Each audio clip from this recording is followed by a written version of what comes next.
Hi, my name is Michelle Claceris. Hi, my name is Esteban. Hi, I'm Lindsay Hayden. My name's Sean. My name's Crystal Lara. Hi, my name is Jeffrey Schultes. Hi, my name is Bernadette. Hey, my name is Candace. Hi, my name is Amanda Arellano. Hello, my name is Dave. And before I came to the rescue mission, I was broken. I was under a heavy addiction. Just everything was falling under my feet, and I had no solution. Knowing that I was going to be homeless and on the street or in a car, and it's a scary thought.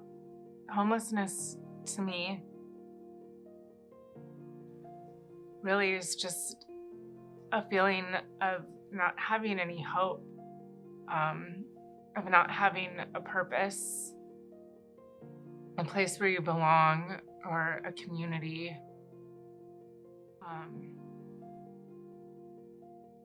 And I found myself in a desperate time. If I didn't come here, I would have had my son taken away from me. And if that happened, then all hope for me would have been lost. There wouldn't have been a reason for me to come out of the hole that I was digging for myself. I was lost, and I would have remained lost. We had lost our house. He had lost his job. I had quit my job, and then we both were using. And I was just bouncing around with my kids, and I just felt broken. And I just knew that if I didn't get a hold of my addiction, and if I didn't get a grip on reality, that I would just lose everything.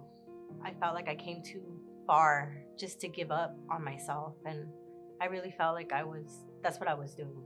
I was just self-sabotaging myself like I always do. Really, the pandemic had a very big impact on me. It had a very big impact on my family. It really stressed everybody out. It was just becoming a constant financial strain.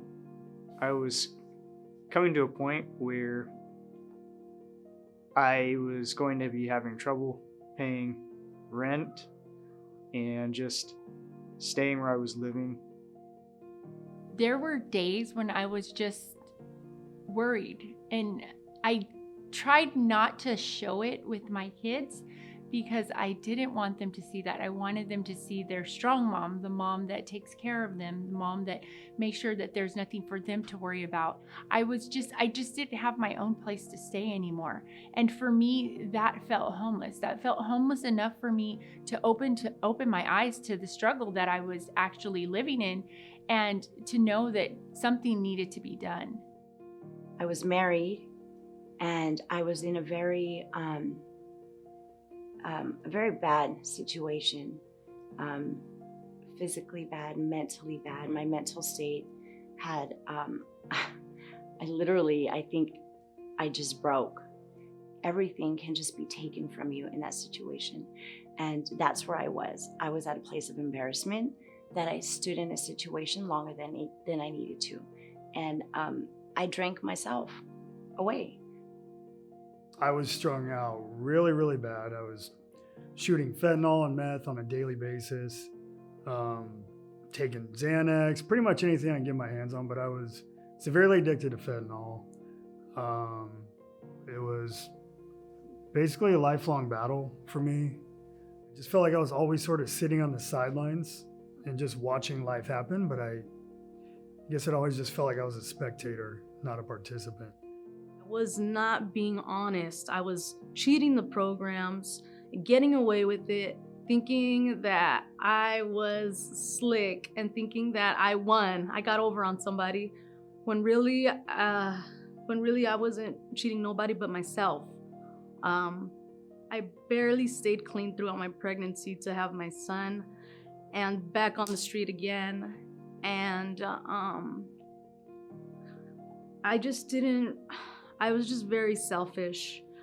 I feel like my neighborhood was really something that I put on a pedestal, and those people don't care. They didn't care when I got my son taken away. They weren't there when I needed it. After not being able to maintain a job, I relied heavily on selling drugs to get by, which of course caused me to get in trouble with the law regularly, and the constant use really caused my health to decline. My bottom for me was, when I was diagnosed with congestive heart failure. I think I was 28 years old. And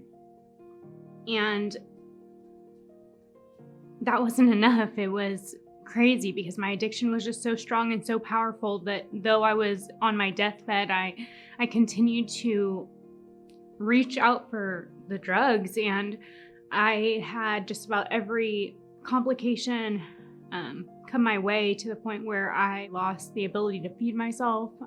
I lost the ability to do anything, and you would think that that would be enough to wake me up, but I just didn't really want to live anymore at that point. I just wanted to give up. I didn't have a place to go at the end of the day, and kind of just lay my head, gather my thoughts. I just felt that I was in survival mode, It was tiring.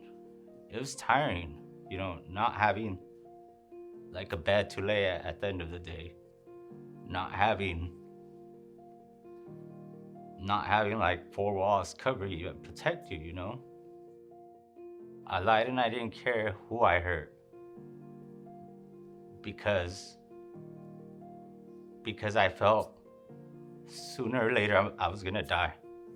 And that was okay with me.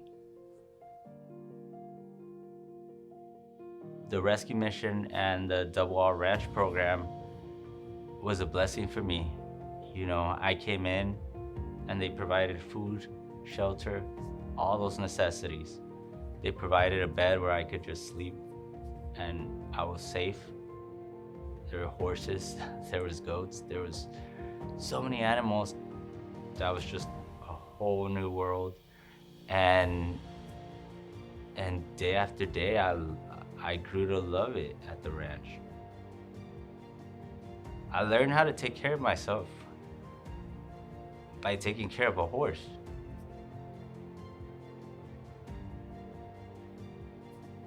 By taking care of these horses, that's how I started realizing how it's important to start caring for myself.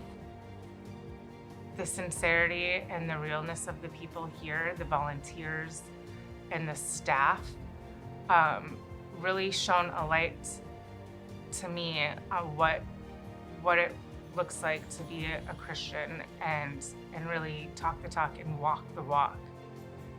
I'm excited to watch my son grow up and know who Jesus is. I'm excited to work in ministry and help disciple other people, especially my son. There's just really no other place like the Village of Hope. I am a living proof that a person can transform their life from a broken state of mind and a broken state of life. You're loved, Everybody around cares about you. Doesn't matter what you brought. I don't have to worry about anything while I'm here. I just have to take care of myself, and I have to help others. What they're trying to do is help you love yourself again. I would describe this place as a place of beauty, one that you can really work on yourself. I love how my boys are able to learn here. I've gotten to watch them grow up, and I see their little personalities, and I really love the fact that I feel at peace with myself. I have this inner peace that I haven't had ever, and I just want to hold on to it so much because I love it. I love how I feel today. The rescue mission has been one of the biggest blessings in my life and in my daughter's life. Coming in here at such such a low place, I was blessed and thankful to meet amazing people. And I just basically took every opportunity that I had here to find ways to improve myself, improve my life, improve my daughter's life. It means more than the world to me to have my daughter back in my life and to see her smile and to see and know that she's safe firsthand, and that's because of me. And to really just learn more about who she is, and every day she amazes me. It's a dream. Going through the program, it's really beneficial. It has a lot of just really helped me get back into that state of focus.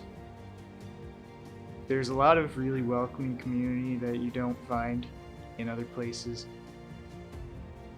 and that want to give your life a better outlook and to help you improve your life. My choice to come here and bring my kids with me was probably the best thing I could have ever done. Sometimes they say that the hardest choice I've made in my life could lead me to the best thing in my life. God has completely taken that hopelessness away from me and filled me with hope. We're all excited for our future and what God has for us. This place has made me a stronger person. What they did for me is allow for me to rebuild myself. Anybody who actually surrenders to Jesus and allows this place to do the work will come out of here successful. I just feel like I've been blessed and I've been saved by this place. I feel like that the life that I'm living today, it feels like a dream, you know? I feel like it's not real. When I'm driving to work in the morning or when I'm driving home, I feel like my life isn't real because I'm just so blessed. You know, I never in a million years thought I would be wearing scrubs and going to a 9 to 5. I just thank God every day. And I thank the mission for helping me grow my relationship with God. You can never try to implement a complete lifestyle change immediately. The key to long-term success is to build habits, start with something small, and then move on to the next thing. And that's what determines success long-term. I've just seen a lot of the ways that they kind of help people here is very similar. They build you up slowly and gradually. It made it not feel so overwhelming. They really give you, they're there, they support you and encourage you, and they also give you the space you need to kind of recover from whatever you went through. And I needed a lot of that when I came here. I'm working at Crunch Fitness in Tustin as a personal trainer. I work for Advanced Measurement Labs in Tustin. I'm a receptionist. I work at West America Communications as their accounting and HR administrative assistant. I work at Rancho San Joaquin now as a maintenance greenskeeper. I found a great job. I work as an assistant front office to a psychiatrist. I work for Andrews & Thornton Law Firm. I'm a front office legal assistant. I work at a company called DASPAC. After being there for a year, I've been promoted to production lead, and it's been going great. I work at Trinity United Presbyterian Church in Santa Ana. I'm an administrative assistant for adult discipleship and missional engagement. I work at Providence Mission Heritage Medical Group, and my position is a medical receptionist. I currently work for Western Dental's corporate division.